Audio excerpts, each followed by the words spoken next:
السلام علیکم ورحمۃ اللہ وبرکاتہ۔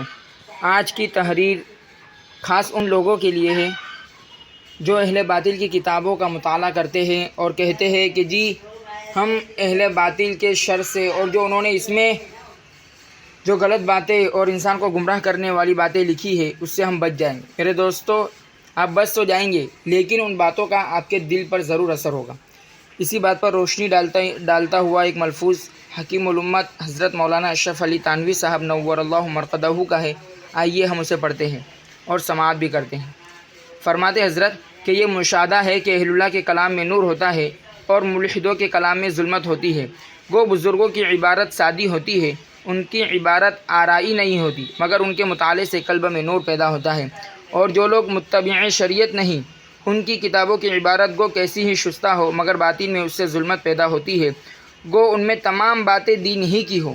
یہاں رک کر ذرا سوچنا چاہیے ان لوگوں کو جو ناول وغیرہ پڑھتے ہیں، مگر الفاظ چونکہ ان کے اپنے ہی ہیں اس لیے وہ ظلمت سے خالی نہیں ہوتے۔